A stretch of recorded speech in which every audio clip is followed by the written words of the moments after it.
What we do here is go back.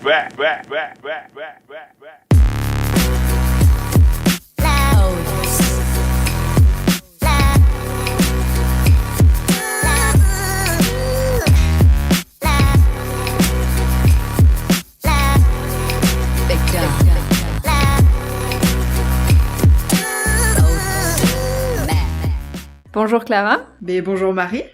Bonjour à tous. Et à toutes. Et à toutes. Bienvenue dans cet épisode 3 de Contre-Label. Ça fait donc 3 semaines qu'on s'est pas vu, on va dire, qu'on s'est pas parlé. Et oui, parce qu'on a adopté un nouveau rythme que j'aime bien personnellement. Ouais, moi aussi. Je le vis très très bien. Ouais, mieux que toutes les 2 semaines. Ouais, ça nous laisse un peu une semaine j'ai envie de dire de repos, pour sortir de l'épisode qu'on a enregistré, quoi, et pouvoir rentrer dans le suivant tranquillement, sans pression, et vraiment apprécier... Notre nouveau sujet. Ouais, voilà, exactement. Ouais, et en plus, je sais pas, ça me fait penser à toutes ces histoires qu'on a lues avant de débuter le podcast.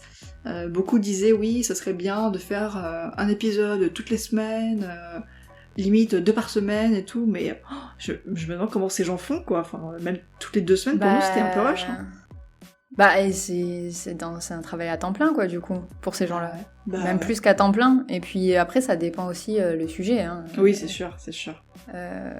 Justement, on y vient. Nous, aujourd'hui, notre épisode, c'est un défi lecture. Excusez-nous, mais un défi lecture, on peut pas vous le préparer en 2 jours. Hein. Exactement. C'est pas possible. Hein. Enfin, je suis pas à ce niveau-là de lecture. Ou alors, je m'enferme, je vis plus, et voilà, quoi. Surtout qu'il faut compter le moment où toi, tu l'achètes. Surtout toi, parce que tu es loin du continent. Voilà, en plus. Ouais, parce que ça m'a pris 1 mois pour le recevoir, ce livre. Enfin, on l'a réservé, je suis allée le réserver à la librairie. Ils m'ont dit, vous recevrez un SMS dans 3 semaines. Et bon, finalement, ça a mis 4 semaines, donc il fallait prévoir, quoi. Il y avait besoin de 4 semaines, plus le temps de lecture, plus le temps de préparation. Voilà. Voilà. Et encore, on a fait vite, parce que on s'était dit, on se donne 1 mois pour le lire. Et finalement, on a pris 2 semaines. Tellement qu'on a décidé de le passer avant un épisode qui était dédié au cinéma. Oui, c'est vrai. Mais on était très enthousiastes quant à l'idée de lire ce livre, je pense. Ouais. Il nous a bien plu, quoi. Est-ce qu'il nous a bien plu ? Ah oui, on va pas se le cacher, hein. Sinon on n'aurait pas fini en 2 semaines. Hein. C'est vrai. Mais j'ai mis 10 jours, je crois que j'ai lu pendant 10 jours, et j'étais très lente. Et vraiment, j'ai lu, on va dire, les 2 tiers restants, là, ces derniers jours. Tu m'as fait très rire quand tu m'as dit l'autre jour, je vais démarrer le chapitre 9. Et là, j'étais là, haha. Chapitre 9, moment décisif dans le livre. Où vraiment, on rentre dedans.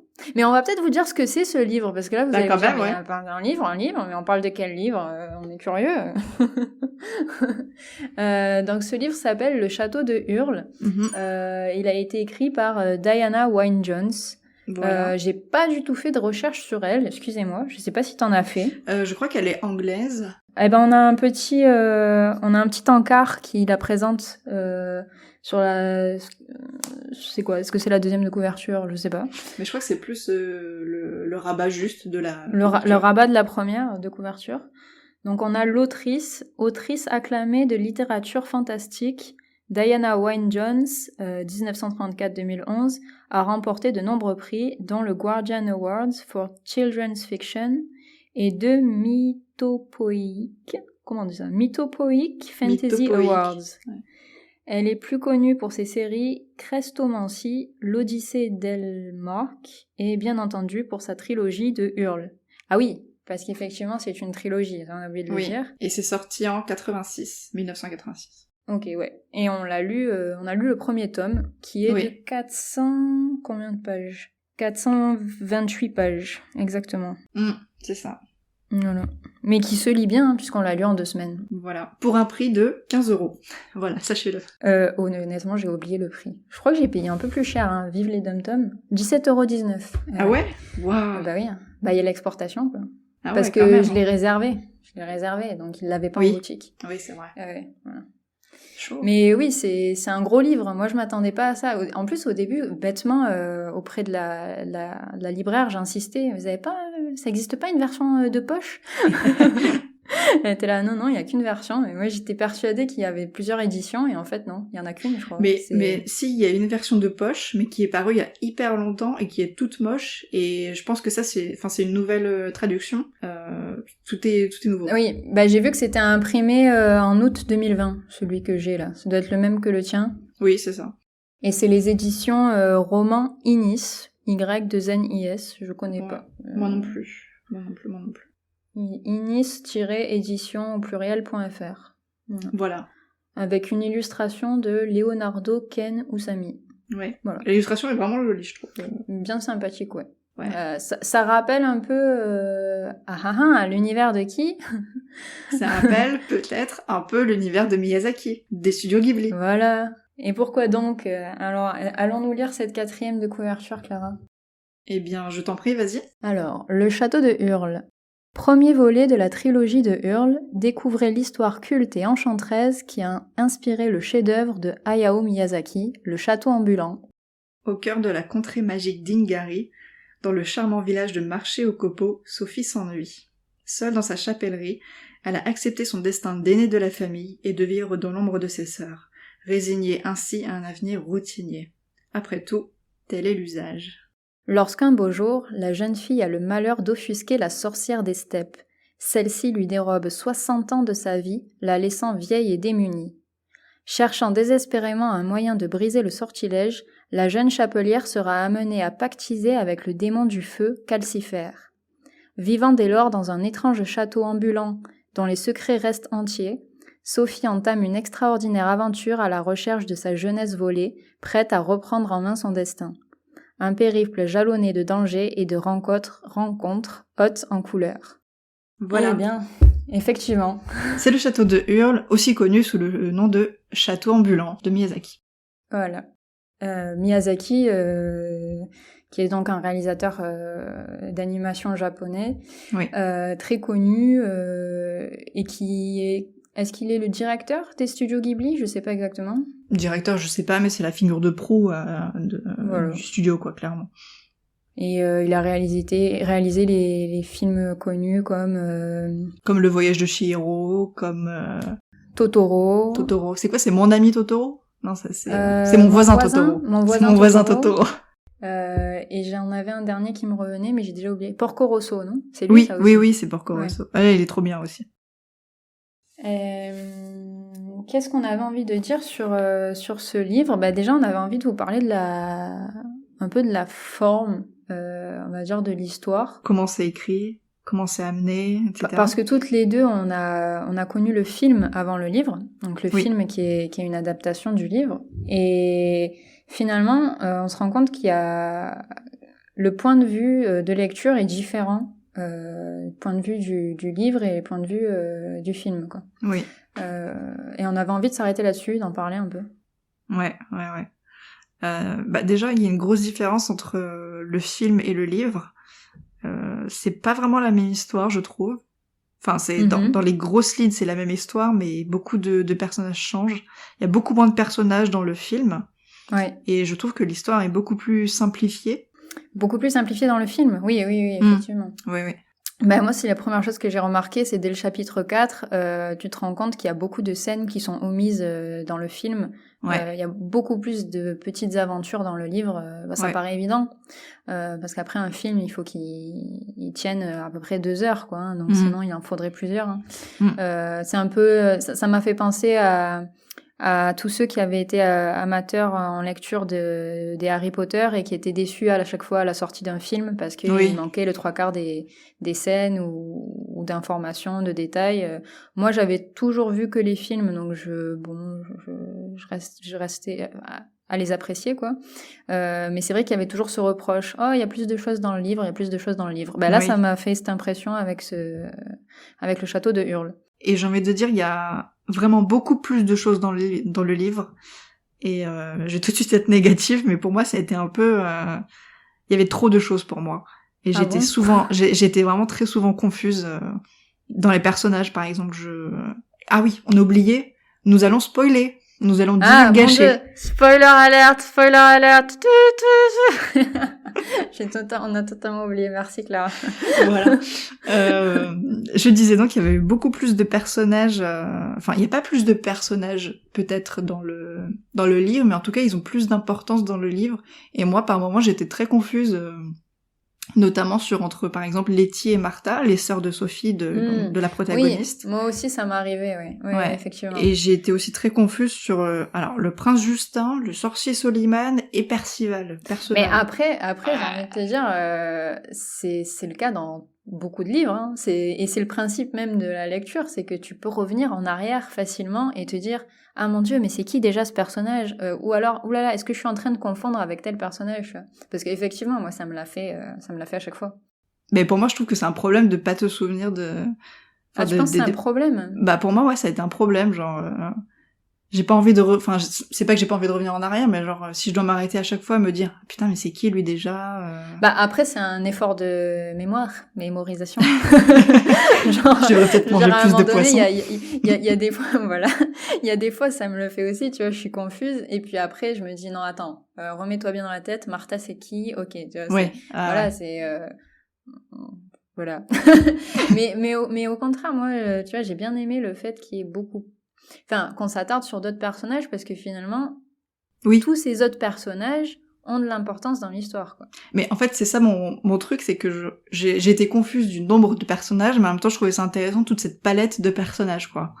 Parce qu'on comprend beaucoup plus de choses avec toute cette palette de personnages sur l'histoire en regardant simplement le film. Bah, disons que maintenant qu'on a les informations, parce que j'ai revu le film hier soir, du coup, on comprend que plusieurs choses, mais en même temps, c'est vrai qu'il y a beaucoup de moments de confusion dans le film aussi, et notamment les moments où, parce que dans le film, elle redevient jeune par moment, et elle fait souvent des allers-retours entre la jeunesse et la vieillesse. C'est vrai. Et ça peut rendre extrêmement confus par moment. Moi, j'ai bien aimé justement que dans le livre, Sophie reste une vieille dame. J'ai trouvé ça génial parce que ça lui donne un super caractère. Ouais. Et je voulais dire aussi que dans la forme, du coup, ce changement de perspective entre le livre et le film, pour moi, il est vraiment ce point de vue du lecteur ou du spectateur, c'est savoir sur quel personnage on s'attarde dans l'histoire. Et dans le film de Miyazaki, j'ai l'impression que tout le cœur de l'histoire, tout se passe autour du personnage de Hurle, du magicien, quoi. Plutôt, il est vraiment au centre de l'histoire. C'est lui qui, quand on repense au château ambulant, on pense à lui, quoi. C'est évident. C'est lui qui fascine, c'est lui qui est plein de magie, c'est lui qui est mystérieux, c'est lui qui fait vivre à Sophie toutes ses aventures. Alors que dans le livre, finalement, on est beaucoup plus du point de vue on est beaucoup plus en regard sur Sophie. Et on est beaucoup plus en position où on voit à travers ses yeux. Oui, et tous les personnages gravitent autour d'elle, en fait. C'est ça. Elle est vraiment le centre, le personnage principal. Elle est presque dans le livre, elle est presque le personnage principal. Vraiment, pour moi, elle l'est. Dans le livre, elle est le personnage principal. Ce qui n'est pas le cas.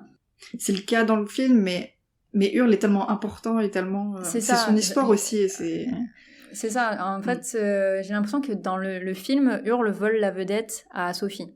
Ah ouais. Là, mais clairement, là où dans le livre, Sophie, elle a de l'importance. Et d'ailleurs, Sophie, elle fait de la magie aussi dans le livre. Oui, quoi. Oui, et ça j'ai adoré. Mais moi aussi, je me suis dit, mais pourquoi avoir enlevé ça du personnage de Sophie dans le film? Je comprends pas. Si mes souvenirs sont bons.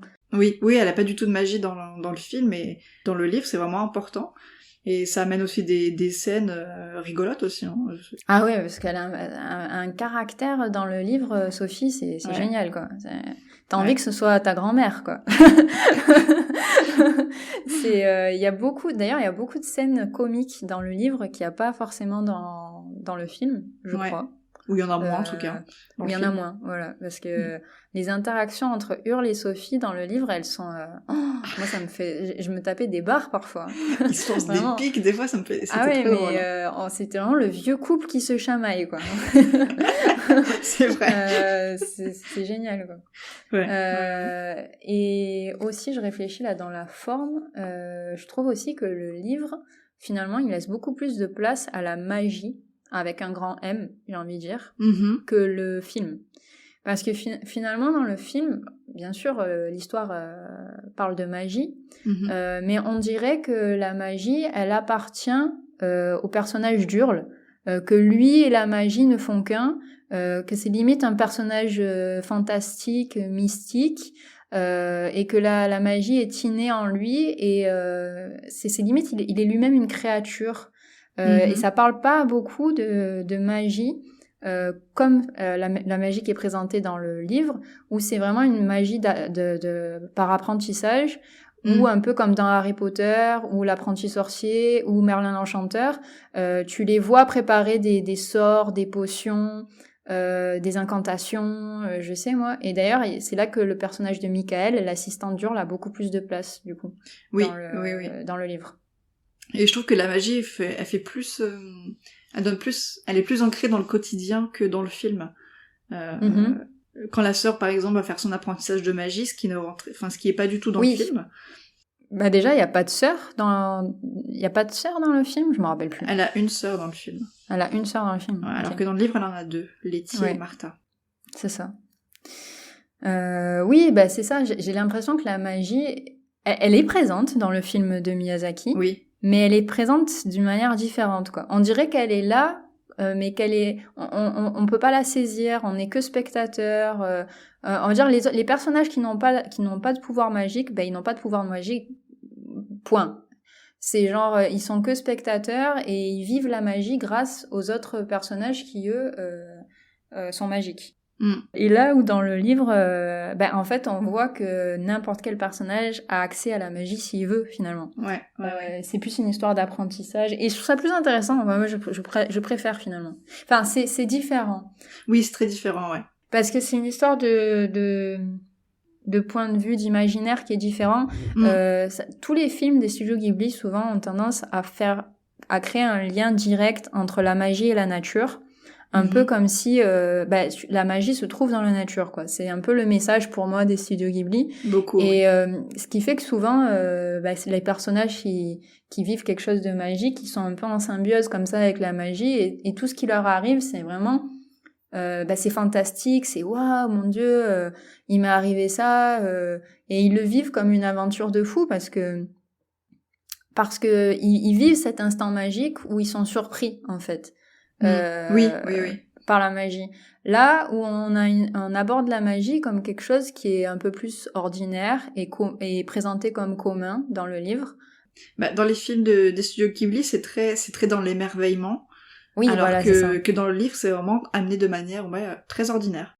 C'est ça. Ça fait partie prenante de l'univers du livre. Ouais, c'est comme si c'est comme quand on lit un Harry Potter ou quand on lit un... Que sais-je encore. Pourtant, on pourrait penser que dans le film de Miyazaki, ils ont respecté ça, puisque le roi fait appel à des magiciens. Mais on dirait que ces magiciens-là, que ce soit la sorcière des steppes ou Soliman ou Hurle, on dirait que ce sont des magiciens qui appartiennent à une caste supérieure, oui. Au supérieur, voilà, ou un autre genre de la race humaine, tu vois. Ça veut dire que c'est pas accessible à tous, qui sont des êtres spéciaux en fait. C'est l'impression que t'as dans le film de Miyazaki, quoi. C'est vrai, ouais.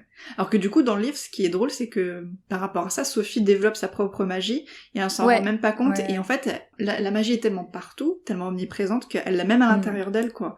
Et je trouve ça fou qu'elle développe sa propre magie, quoi. C'est génial de voir le développement de Sophie et le développement de ses pouvoirs. En plus, ça vient vraiment de manière graduelle, petit à petit. Ouais. En même temps qu'elle s'affirme. Voilà, et puis limite, on a lu un Magical Girl, en fait, là. Clara. J'avoue, c'est un peu ça. Là où c'est pas le souvenir que j'avais du château ambulant de Miyazaki, tu vois. Donc, ah non, c'est sûr. Voilà. Pour ça, pas que pour ça, j'ai beaucoup aimé le livre. Du coup, on adore Sophie. On adore Sophie. Oui, clairement, on adore Sophie. Mais moi, par rapport à Sophie, quand même, au début, je la trouve un peu pénible. Parce que c'est vrai, elle est très pessimiste. Hein. Elle est très en mode « c'est moi l'aînée, j'ai pas de chance. » voilà, quoi. T'as pas assez de gens défaitistes dans ta vie, parce que moi j'en connais, hein, à qui j'ai pensé de suite. Mais hein. si, mais elle est défaitiste au début, puisqu'elle est l'aînée, et c'est un truc qu'on retrouve beaucoup dans les contes, je crois, donc... que l'aîné d'une fratrie, c'est celui qui va hériter de l'affaire familiale, qui va... Oui, de toutes les responsabilités, quoi. Voilà, oui, c'est ça. Il a les épaules lourdes, chargées de responsabilités. Ouais. Et pour elle, c'est vraiment son destin, quoi. C'est son fardeau, quoi. Ouais, c'est ça. Et elle a pas moyen d'y échapper. Oui, mais après, voilà, on dirait elle a grandi avec cette mentalité. Tu me diras, comme beaucoup de nous, on grandit avec une mentalité et c'est dur d'en sortir. Et clairement, là, avec le personnage de Sophie, tu vois qu'elle elle met tout le livre à en sortir, en fait. Limite, c'est qu'à la fin, quand elle réalise qu'elle a des pouvoirs, peut-être. Parce que même au moment où elle est censée être un peu plus heureuse dans le livre, elle l'est pas. C'est vrai. Ouais. Finalement, même là, elle trouve encore à rouspiller, à chercher pourquoi elle est pas heureuse. Voilà. Ouais. Mais elle a une jolie évolution après, et finalement, sa malédiction d'être vieille, pour elle, ça a été plus une bénédiction, quoi. Enfin, ça lui a apporté plus d'avantages que d'inconvénients, finalement. C'est ça que j'ai trouvé intéressant, moi. C'est que, finalement, on comprend mieux la malédiction de Sophie dans le livre que dans le film. On voit ce que ça lui apporte pour son développement personnel, en fait. Son épanouissement. C'est-à-dire que le fait d'incarner ce personnage d'une petite vieille, d'être déguisée en personne âgée, finalement, pour un certain temps, ça va lui permettre de révéler sa vraie personne, quoi, sa vraie personnalité avec le temps. En fait, elle ose enfin s'exprimer, elle ose enfin se plaindre, elle ose enfin rouspéter, là où elle se sentait juste contrainte et lourde de responsabilité quand elle était la jeune Sophie, l'aînée de sa fratrie, de sa fratrie, sororité, je sais pas comment on dit. Oui, je sais pas comment on dit non plus. Et ça, c'est génial, en fait, de voir que finalement, c'est par ce déguisement qu'elle va s'épanouir et se transformer, changer, prendre de l'assurance. C'est fascinant. Parce que malgré tout, son caractère un peu dur, j'arrive pas à me souvenir si on le voit dans le bouquin ou pas, mais au tout début du film, quand elle rencontre la sorcière des steppes, entre dans sa boutique et elle lui dit « Ah non madame, c'est fermé, allez-vous-en » quoi. On sent déjà qu'elle a une force de caractère, mais en même temps, comme tu dis, en fait son caractère reste le même en tant que jeune et que vieille, mais on va dire qu'il ne ressort pas du tout de la même manière, quoi. Oui. Là où il est caché dans sa jeunesse, il est affirmé dans sa vieillesse. Mais ça, je sais plus à l'instant si tu as parlé du film ou du livre. Tu as parlé du film. Du film. Ouais, parce que dans le livre, maintenant ça me revient, il se passe la même chose, parce que je me rappelle qu'elle parle de manière grossière. Alors je sais plus si c'est à la sorcière des steppes, je pense que oui. Ou à une autre cliente, et en fait je me rappelle dans le livre le narrateur dit comment elle est surprise de sa propre réaction. Elle est surprise de sa propre réaction, mais en même temps c'est ce qu'elle sentait au fond d'elle, donc elle l'a dit. Mais il y a un côté où elle se sent un peu surprise et elle le met sur le coup de la fatigue, je crois, ou quelque chose comme ça. Oui, c'est vrai. Mais alors qu'en fait, ça, c'est sa vraie personne, en fait.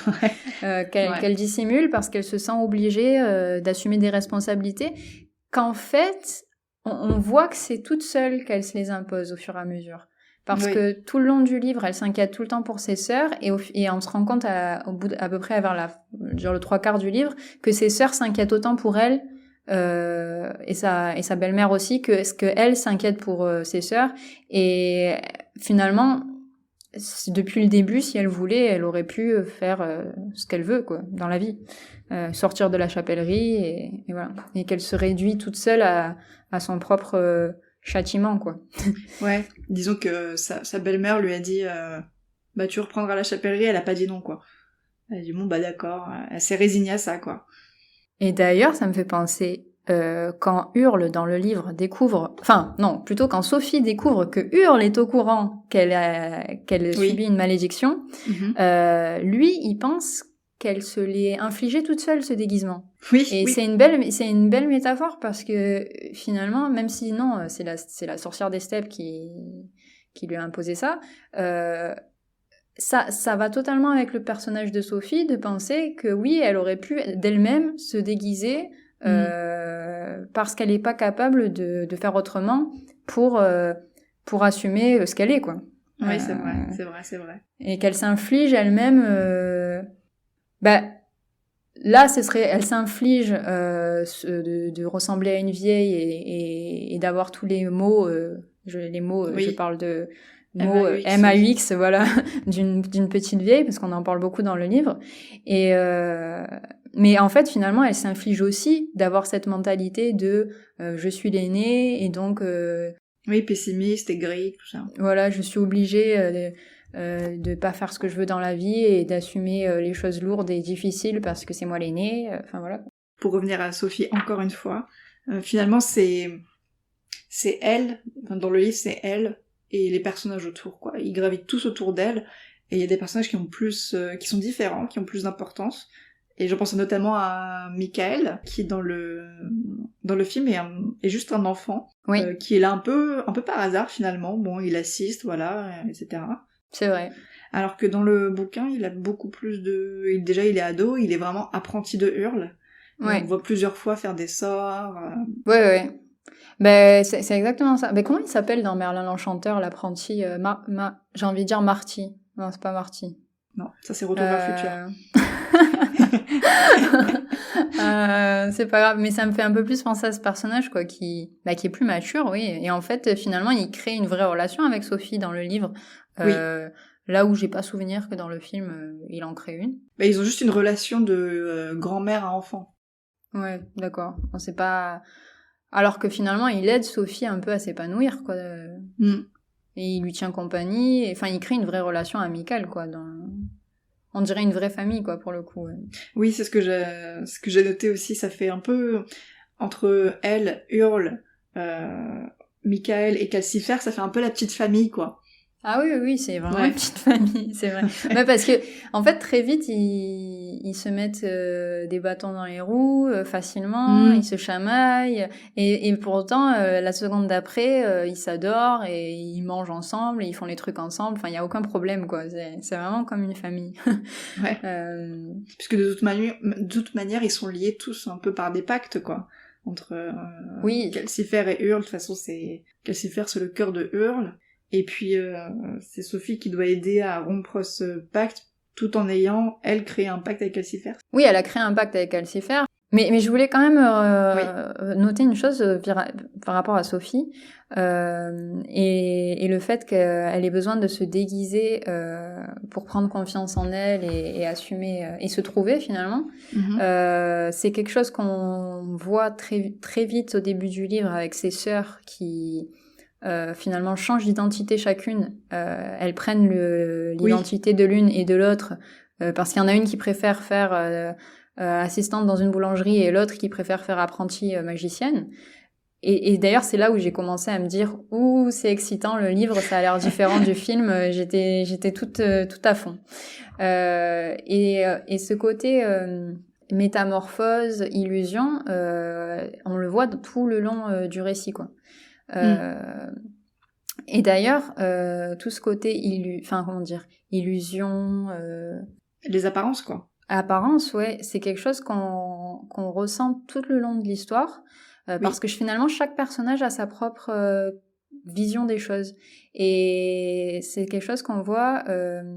Par exemple, comme on disait tout à l'heure, quand Sophie s'inquiète pour ses sœurs, mais en fait, on se rend compte très vite que les sœurs en font de même, ce qu'elle avait jamais imaginé, parce que c'est pas son point de vue à elle. Mais dans son point de vue à elle, il y a que elle qui doit et peut s'inquiéter pour ses sœurs.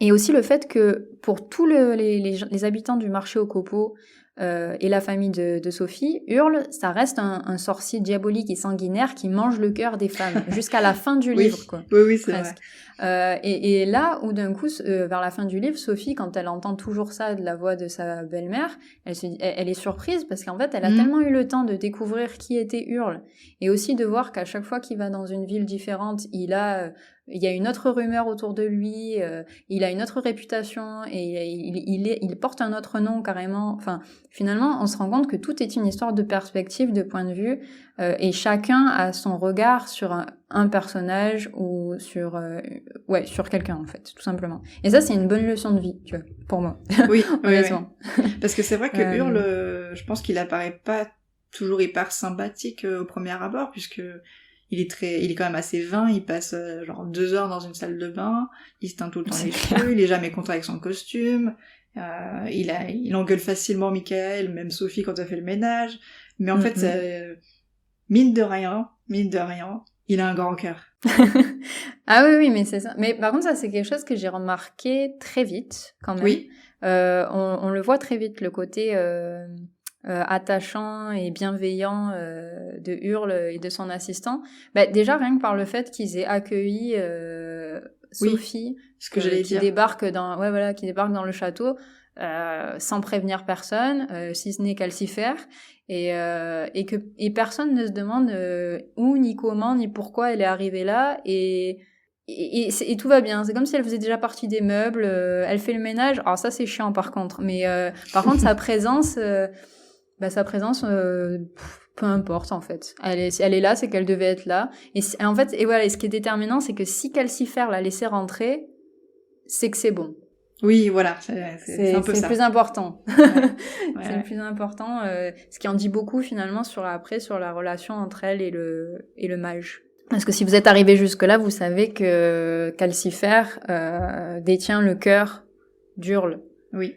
Et donc symboliquement, si Calcifer a laissé rentrer Sophie dans le château, c'est que son cœur s'est ouvert à Sophie et il l'a laissé découvrir ses plus noirs noirs secrets. C'est ça. C'est romantique. Mais pourtant, on sent pas trop la romance tout le long du bouquin. Moi, je l'ai pas ressenti du tout. Vraiment, j'étais en mode ah oui, d'accord. Ils apprennent à se connaître au-delà des apparences. Ils se respectent l'un l'autre et voilà, ils sont proches. Ils ont une relation spéciale, mais on sent pas non plus de l'amour fou, quoi. Mais c'est ça l'amour inconditionnel, Sophie. Sophie, moi ça y est, je t'appelle Sophie. Clara. C'est ça. C'est pour ça qu'on parle de famille et tout. C'est-à-dire que tu aimes malgré tout, quoi, finalement. Oui, c'est ouais. Malgré tout le reste. Mais moi aussi j'ai été un peu surprise comme toi, je me suis laissée un peu avoir au moment où d'un coup on se rend compte qu'ils ont finalement des sentiments l'un pour l'autre. Et là où j'ai commencé à me rappeler de cet aspect amoureux finalement que je connaissais du film, c'est quand j'ai commencé à voir Sophie remarquer qu'elle s'agaçait pour certaines choses concernant Hurle. Oui, quand il va courtiser des jeunes dames, par exemple. Voilà, c'est ça. Là où avant, ça l'agaçait parce qu'elle s'inquiétait pour ses sœurs. Et à un moment donné, ça a commencé à l'agacer, mais il n'y avait plus de raison, en fait. Parce qu'il courtisait plus forcément ses sœurs. Et en fait, elle était juste agacée tout court. C'est peut-être quand ils sont allés voir Mademoiselle Angorian. Je me pose la question. Alors moi, j'allais dire, c'est quand Mademoiselle Angorian vient au château pour la première fois et qu'elle la fout dehors d'une manière... Ah, mais ça, c'était révélateur, vraiment horrible. Par contre. Mais j'ai l'impression qu'il y avait des signes même avant ça. Quand ils se rendent dans le pays de Galles la première fois. Ouais, exactement. Enfin, la première fois, la seule fois. Oui, parce qu'en plus, ils se rendent dans notre monde. Ça, c'est génial.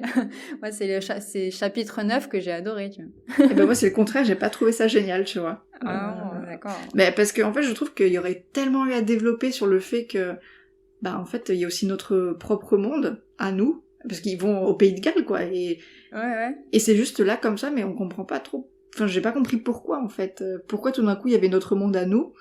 Et pourquoi elle développe pas plus ça? Alors je sais pas si c'est développé dans les tomes suivants, mais j'ai trouvé ça un peu bizarre en fait. Moi j'ai pas trouvé ça bizarre, j'ai trouvé ça juste comme une bonne surprise en fait. Et par contre, ça c'est une surprise, oui. Non, oui, mais par contre, maintenant que j'y pense, est-ce que, enfin pour moi, ça apporte peut-être de l'importance sur le comportement de Hurle, le fait qu'il a une attitude peut-être peu commune. Dans le monde de Sophie et de sa famille, marché au copeaux, Port-Royal et tout ça. Son côté coureur de jupons, enfin je sais pas, ça explique peut-être des choses sur son personnage un peu plus. Là où dans le film, finalement, On sait rien de lui. Ça m'énerve un peu finalement. Je pense que c'est ça qui me manquait dans le film, je me dis finalement. Quand je te dis, on manque d'informations, on manque de... Mais en fait, on sait rien de Hurle. On sait pas qui il est, on sait pas ce qu'il fait dans la vie, on sait pas... Enfin, si, on sait ce qu'il fait dans la vie, mais on sait pas d'où il vient. On sait rien sur ses origines, et ça, c'est gênant pour moi, je crois, dans le film de Miyazaki. Ouais. Il y a pas assez... Mais justement, pour un film qui met autant d'importance sur un personnage, de laisser autant de mystère autour de lui, bah, c'est ce qui fait que, du coup, toutes les nanas, elles sont encore en mode, ah, on adore Hurle. Mais il y a trop de mystère, quoi. J'ai du mal à croire. Tu peux pas te dire qu'un personnage est aussi complexe, aussi parfait. Tu vois, t'as envie de savoir c'est quoi son histoire, c'est quoi sa douleur, c'est quoi sa peine. Et justement, on découvre ce que c'est sa peine, son histoire et sa douleur quand on va dans le pays de Galles. Bah, ça c'est cool, mais je comprends pas en fait pourquoi elle a fait ça dans notre monde à nous en fait. Et je trouve que ça, elle s'embête à créer tout un univers fantastique où voilà, il y a de la magie au quotidien, machin et tout, pour tout d'un coup nous envoyer dans le pays de Galles. Alors c'est une surprise de fou. Ouais. Et tu comprends pas. C'est juste le pourquoi en fait. Pourquoi. Est-ce que c'est une volonté de comparaison? Parce que finalement, ce qui est très marrant, c'est le moment où Sophie, elle décrit la télévision et l'ordinateur. Ah, moi, ce qui m'a choqué, c'était la voiture. Ah oui. Ouais. D'accord, parce que moi, les routes. La télévision, quand elle a décrit la télévision, la première fois, j'ai pas compris. En fait, j'ai lu le texte et j'ai cru qu'on disait qu'il y avait des gens dans la pièce qui parlaient et qui étaient devant un cadre ou je sais pas quoi, je sais plus exactement. Oui, moi aussi j'ai des cadres. J'imaginais comme une petite scène ou une espèce je comprenais pas, je disais mais qu'est-ce qui est bizarre la configuration de la pièce, tu vois. J'avais pas compris, il parlait pas d'échelle, on disait pas des personnages miniatures, tout ça. Donc sur le coup, j'ai eu du mal à comprendre qu'elle décrivait une télévision. Alors je sais pas si c'est la traduction ou si c'est l'auteur. Et ou si c'était voulu aussi peut-être de nous perturber, tu vois. Et justement, est-ce que c'est pas ça l'intérêt, c'est nous interroger sur qu'est-ce qui est magique ou pas magique dans notre quotidien. Peut-être pour elle, la technologie est magique, tu vois. Parce que du coup, elle décrit ça d'une manière comme si elle n'avait jamais vu de télévision puisqu'elle provient du monde magique en fait. C'est un peu comme les visiteurs. C'est un peu ça. Ouais. Une source. Ouais, découvre les toilettes.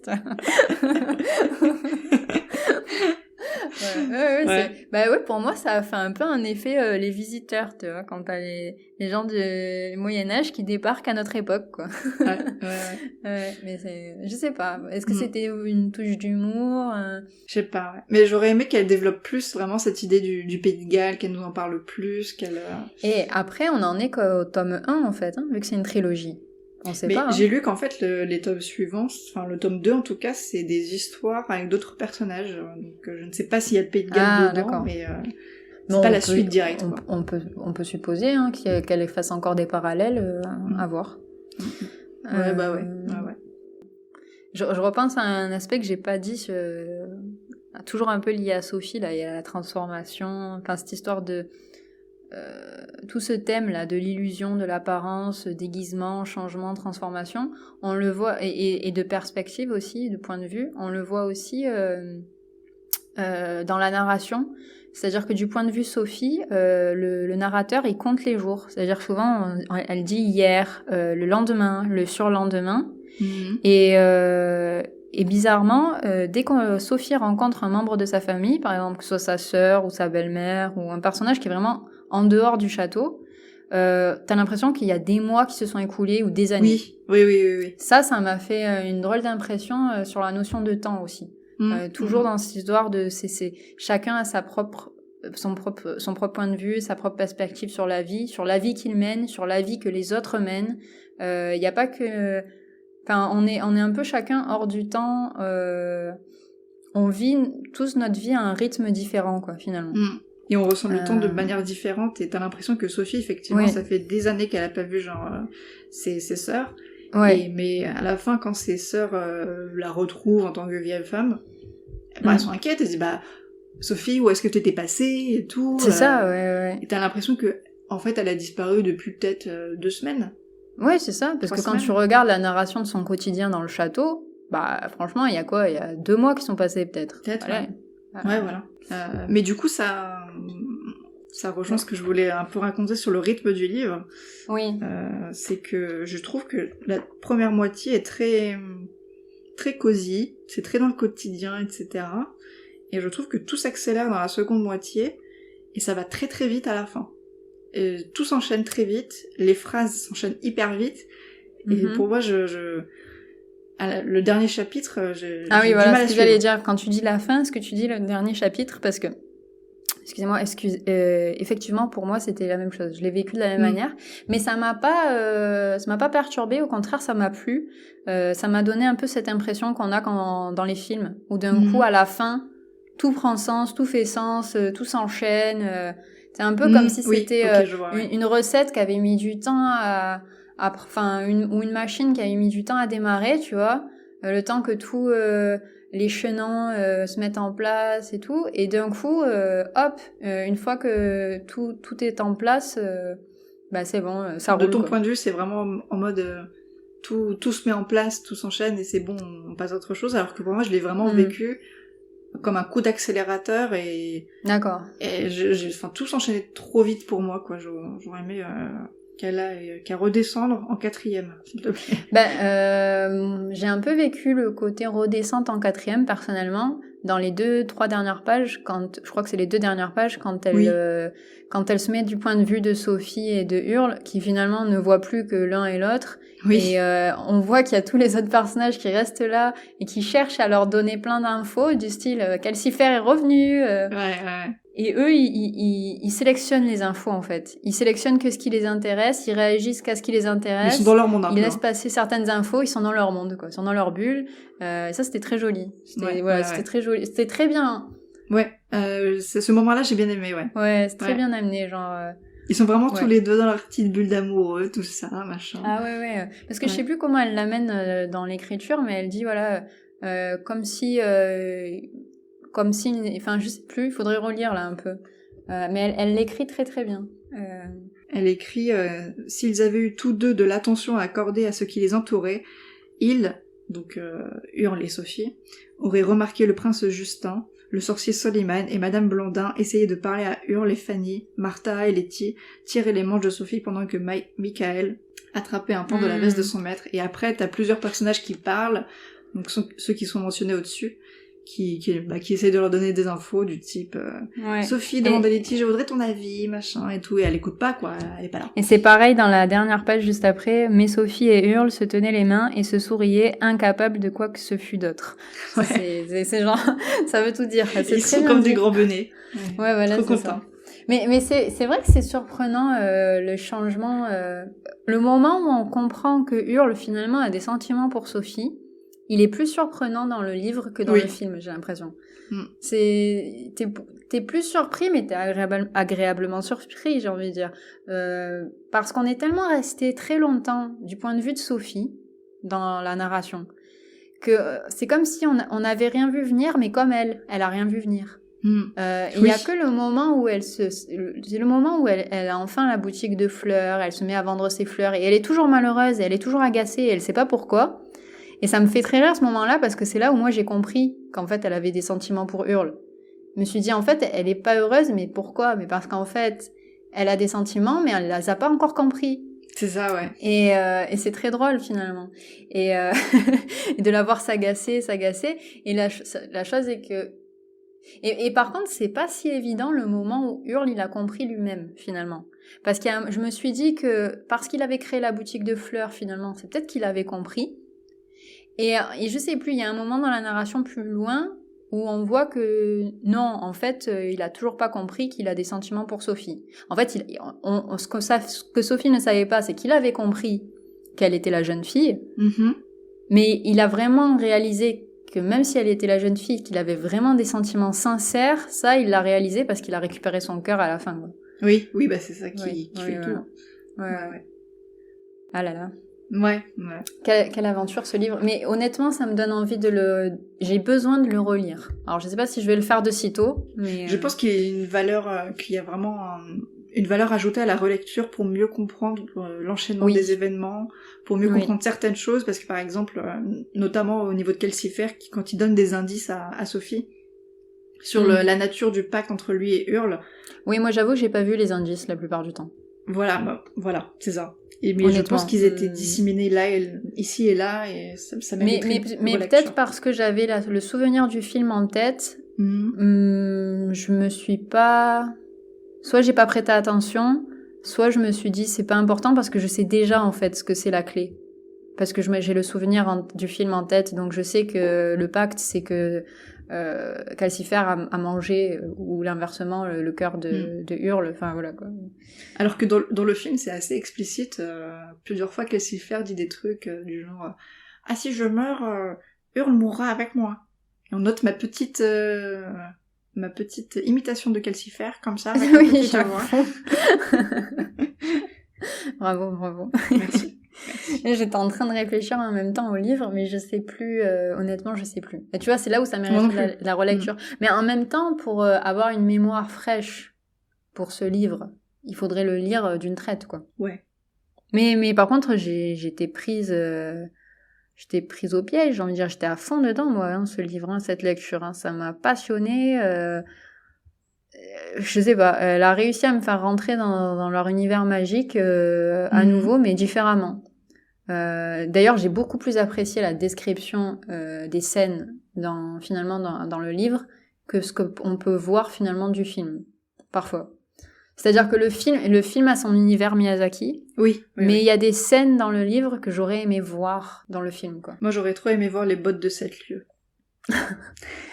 c'est vrai que ça donne l'impression que c'est fou un peu comment ils le vivent avec leur effet zip là. Zip.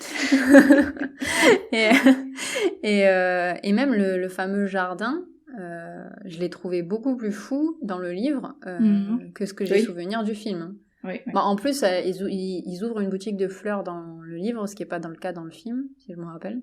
Si. Si. Mais c'est très... ça m'a pas marqué. Mais non, parce que c'est pas du tout... c'est juste Hurle qui dit à Sophie tu pourras vendre des fleurs, voilà quoi, c'est très...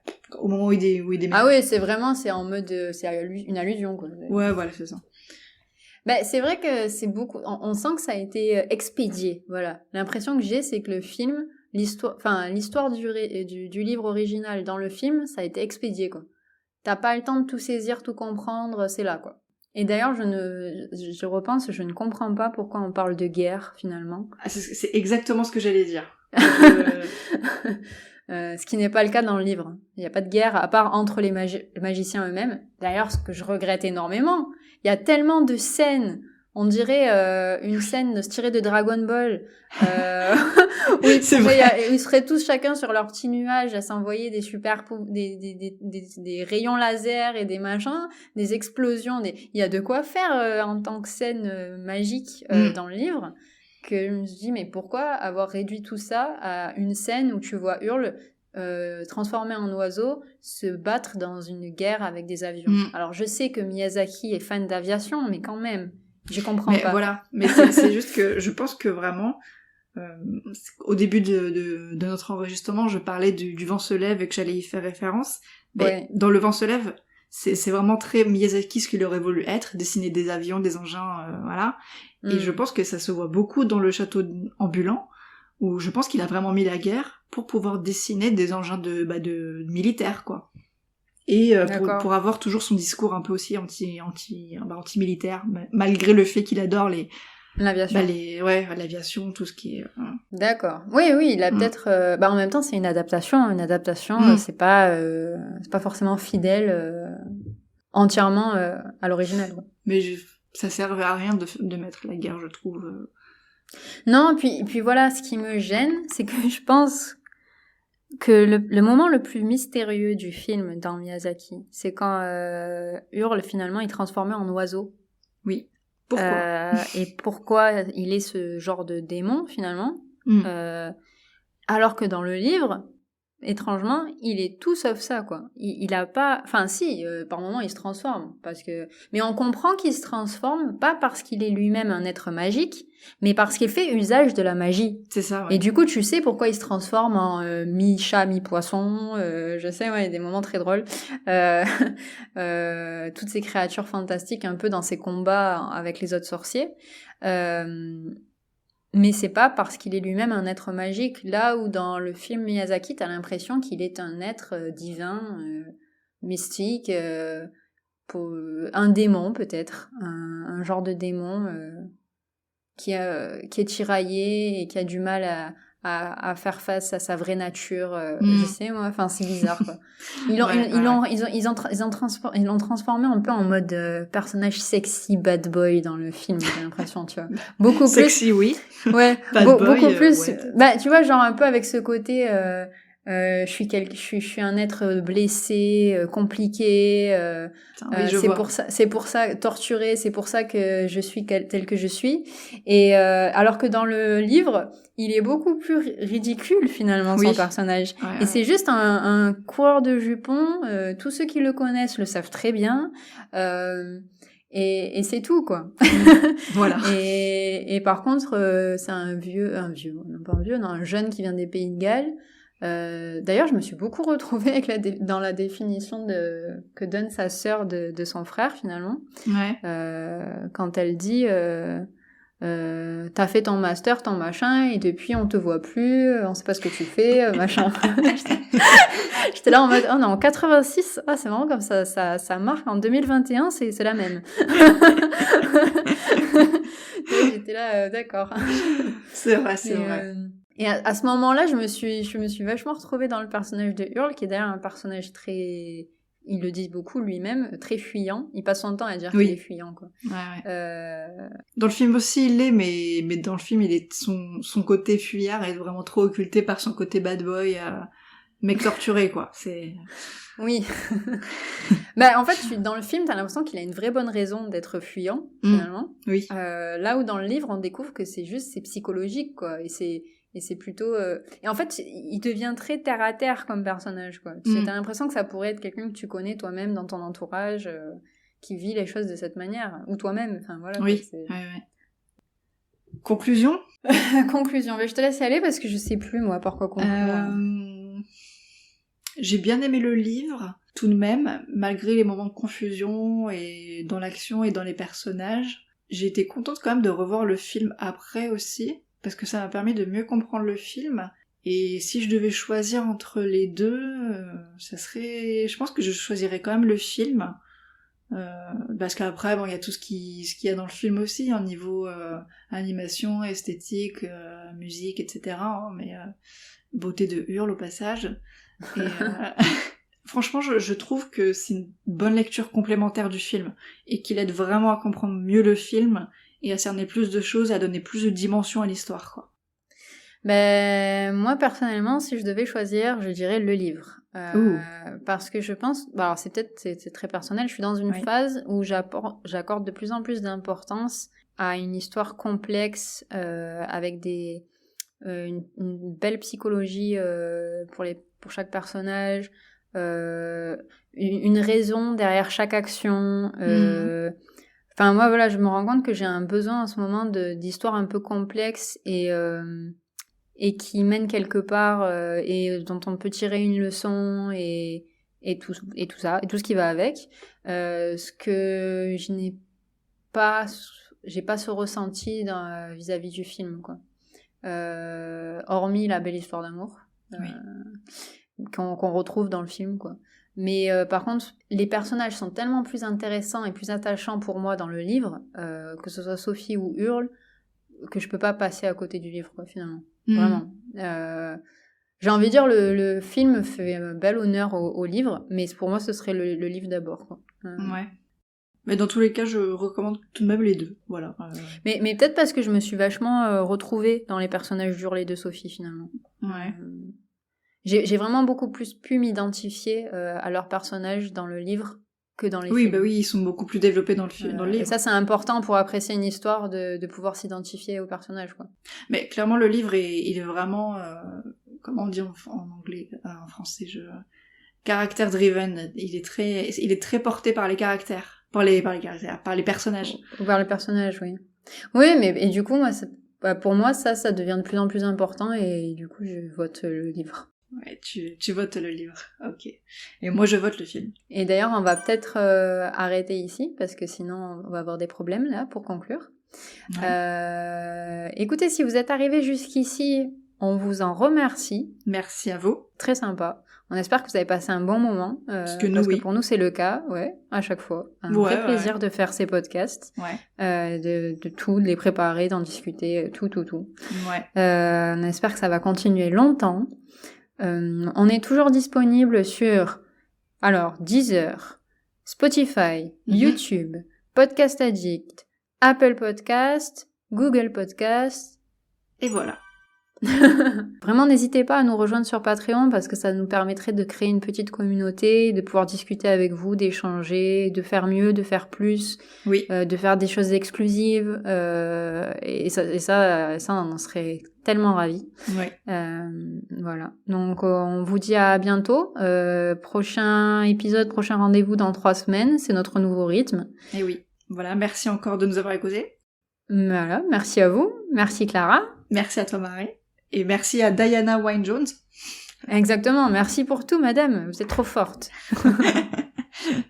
Et merci à Miyazaki aussi, parce que sans lui, on n'aurait pas pu lire ce livre. C'est vrai. À très vite, à très bientôt, on vous aime. Voilà, bisous. Bisous. Ciao.